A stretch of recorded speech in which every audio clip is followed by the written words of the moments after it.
Hey everyone, welcome back to my channel. Thank you for clicking and for your support. So usually, at some point I stopped showing this part of me prepping, but people constantly ask me on all the videos. So I usually forget that, not everybody have seen my previous videos, so I'll just do this for all my videos. I'll be using 2 strands to continue wrapping. So the one at the bottom, that's what I use to continue wrapping. And the one at the top, that's what I start wrapping. So I start wrapping with only 1 strand and I continue wrapping with 2 strands, and that way the ends are like really nice, thick, and has a very high density, so your bob or your short locks can fall really nice without having to stick up or be stiff and all that stuff. So my clients have a lot of hair, and yeah, I have a little hair, and I really like it, but it's a lot of hair. So I'm gonna go ahead now and start braiding her hair, and I believe I had about 49 locks on her head, and I'll be doing the free part as well. So for this video, I believe you should be looking out for how I start wrapping and how I wrap. But most importantly, I'd say look out for, because her hair is very long, and basically her hair is the length of a short or a bob lock, right? So I'm going to be showing you how I'm able to still create the bob look, but also protecting her hair to a point whereby when she want to take it out, she can just cut the middle of her hair and she would never ever touch or never touch her natural hair. So she feels safe and she's good to go. But I made a mistake for this one though, because I totally forgot to use my technique. But I already told her that when she's taking it down at the back, just cut it literally at the end. Don't go to the middle because it's over.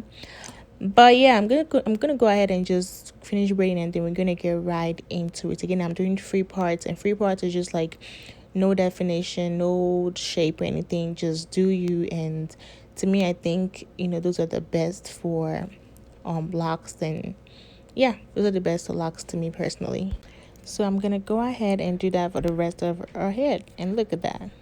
You see, her hair is very long. Like, this is not even a short, this is like almost a mid back. But yeah, so I'm gonna be showing you again how I get the hair ready for the length that I'm going for. She's actually going for a short, so I keep saying bob and shorts, but honey, like, you can have a short bob, like it's no big deal. So I'm currently counting for you guys because I always forget to count, and I was like, what, for this one I need to get it right. So I think I got it right, and it was 49 or 48 either or. So yeah, this is the mistake. Usually I'm supposed to show you guys how I'm able to make her hair shorter before I start wrapping, but I totally forgot for this one. But I did not repeat the same mistake. But you can watch this one day if you want to see how I wrap and how I do the take out using my thumb. And for this one, I use 1.5 to I used 1 strand to start wrapping, and I'm going to end up using 2 strands to finish wrapping. I'm going to show you how I do it and also how I seal my ends. I just watch it if you need to watch it. And for the next one, I'm going to be showing you how I'm able to do what I mentioned. So again, per lock, we're looking at 3 to 4 strands. I only say 4 strand because at the bottom of your head is like, that's closer to your shoulder compared to like the middle or the top. So that's why at the bottom, I end up using about 1 strand to start, and then 2 strands is enough for me to finish. But when I get to the middle or the top, your hair kind of get longer and longer. Not like your natural hair, but like the length of the distance between your shoulder and the middle of your head is like longer, right? So I usually start with 1 strand, continue with 2 strands, and then if I need to add something at the bottom, I'll end up taking an extra strand, and I'm going to end up finish wrapping with that one. So that's the reason why I said 3 to 4. But you kind of know when you need to add the extra one. But I think you can the perfect way to size it is by using the 1 strand for the bottom, and then the 2 strands when you're done wrapping, just so you can just follow that length all through as you go. So just to clarify that, I meant like, okay, like for example, right, I'm doing this one right now, and since this is my first lock, I'm going to follow the length of this lock. So as I wrap other locks, I'll just keep trying to measure to make sure that like they're on like the same level, and if anything, the middle is really like longer, but I think it gives like the nice like trim cut kind of look. So yeah, so just follow the length and then you should be good to go. So we're almost done with this one, and I just want to get it out the way before we go to the next one. And also you're going to see how I sew the ends. This is for those that don't really care about how to get the bob look on longer hair. So I just wrap back up. It's pretty fast now, but I believe other ones should show you how I get the look. And that is it. Look at that. So cute. And it make me want to really get some, to be honest. So now this is the main one. So I just crocheted my crochet hook in between the braids, and then I just crocheted it back and then twist it. Try not to twist it too tight, because again, you don't want it to be too hard for your clients to unravel, which is the reason why I will start braiding and I end up finishing up with twist. Because if you braid all the way through, like, it's gonna be just so tight, and I don't want that. I don't want that stress. I don't wish that stress on anybody. So I would just braid my clients hair and then twist with the razor, so it's easier for them to take down. And now we're gonna start, and then that's exactly how you can get however length that you want to get. So your hair length does not really matter, like just go ahead and curve it, and then if you have to curve it multiple times, depending on how long your hair is, you do so. So for some of the technique for the curving one, I started from the roots and then crochet the ends of the braids.